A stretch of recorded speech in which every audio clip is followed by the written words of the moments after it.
Tandaan po ito ng mga may relasyon o may pagmamahal na alam naman nila hindi tama yung kanilang pagsasama. If you continue on this path, you will never be happy, I tell you. Nobody is really at peace living in sin. Ini-imagine nyo lang po na magkakaroon kayo ng happy ever after. Pero ano ang sabi ng Panginoon? Walang sikreto ang hindi nabubunyag. Dahil tanungin nyo man ang inyong sarili, inyong kaluluwa. Pray in silence. Ito bang ginagawa ko tama? Alam niyo po sagot yan. Sasagutin kayo ng inyong kaluluwa. Ngayon gawin nyo din ito. Kung ilagay nyo yung sarili nyo doon sa lugar ng asawa ng boyfriend nyo. No? Put yourself at the shoes of the wife. Gusto nyo yun? Na merong pinakikisamahan yung inyong asawa na iba? Kahit din naman kayo, hindi kayo komportable doon. Kahit din kayo, hindi kayo magiging masaya doon. No? So why do it to others? Ano sabi ng Panginoon? Do unto others what you want them to do unto you.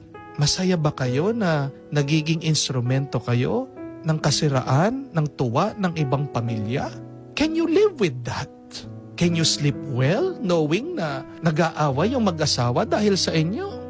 Kung kaya nyong maging masaya na alam nyong kayong nagiging dahilan ng kanilang away, ng lungkot ng ibang babae, then again, please pray very hard. It means one thing, that your conscience is not working properly. No? Magdasal kayo. And I pray for you. Nakakatakot pag hindi na tayo nakikinig sa ating konsensya. Nakakatakot pag hindi na tayo kinakain ng ating konsensya. No? So, I tell you this. Yung pong mga nakikipagrelasyon, yung mga may mga kalaguyo sa inyo, hindi po kayo magiging masaya. You will never have that happily ever after. That is your imagination. So, anong payo ko po? Spare yourself from more heartbreak. Please stop this relationship. Pray, ask the Lord, Panginoon, ipadala mo na yung tamang tao sa akin. Pag taken na, wag nang kunin. Di po ba? Pag kinuha mo na may pagmamayari ng iba, anong ibig sabihin nun? Nagnakaw ka. Hindi lang nakasaad sa 10 utos, yung wag kang makikiapid. Pero ano yung isa pang commandment? Thou shall not steal, and you're stealing somebody's relationship, somebody's joy. So please, please, believe that there is something better for you. Anong temptation ng demonyo? Sinasabi sa atin, pinipresent sa'yo, pinapakita, ito masarap, ito mabuti, ito yung the best. But those are false promises. That is false advertising. Tayo naman, agad tayo nagpapaloko. Huwag po tayong magpapahulog sa tukso. Dahil pag nahulog ka diyan, parang konsuelo de bobo mo na lang na, ay naloko ko pero okay na, sige na. Parang pinapasaya na lang natin yung ating sarili na, ay napamahal ako dito, naloko ako pero I will make the best out of it. You don't need to do that. Hindi po kailangan gawin yun na maging masaya kayo doon sa cheap, doon sa low class, doon sa hindi naman tunay, doon sa walang quality. God's dream for us is the best life. But we do not want that, no? Because we settle for less. Please, please, I'm praying for you. Spare yourself from pain, from more hurt and heartbreak. End that relationship. I pray na matauhan po kayo. Pinagdarasal ko po, mauntog kayo. Gumising kayo. Gumising kayo dyan sa inyong pagkahilo, sa inyong pagkahumaling, dyan sa inyong boyfriend na may asawa. No? Pinapanalangin ko din po, mauntog din yung inyong boyfriend na yan. No? Kasi kung hindi tayo masasaktan, hindi tayo matatauhan eh.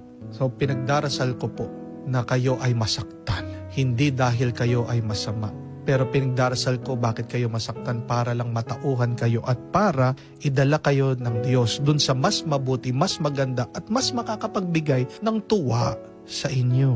I'm sorry for praying for more hardship in your life. But if it is the way for you to become more holy, to become more good, and to become more happy, then I pray for more pain in your life. If it is in the end for your greater good and for the salvation of your soul. Mas maganda na ngayon na masaktan ka kaysa dun sa kahuli-hulihan, dun ka nagsisisi.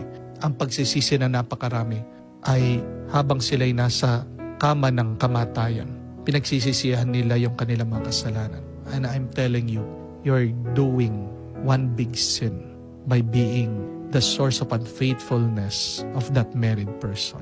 Kahuli-hulian, tandaan niyo po, isang pundasyon ng pagmamahal ay pagtitiwala at katapatan. Paano masasabing pagmamahal yan kung nga dun sa relationship ng inyong boyfriend, nagtatago na, hindi na tapat? How sure are you that he is loyal to you and he is faithful to you? Kung nga doon sa original na asawa, hindi na naging faithful, hindi na naging tapat, sa'yo pa kaya? Hindi mo alam, meron pang number 3 yan, number 4. But again, please pray. What is the will of the Lord for your life? Pray in silence. Am I doing the right thing? And you know the answer for that. So, anong magandang dasal, dalangin? Pray for the grace to do what is right. And pray that God will give you the best for your life. Pray for the Holy Spirit to enlighten your mind to go. Take the path of what is right. Yan yung aking dasal at dalangin. Kayo po ay basbasan ng Diyos.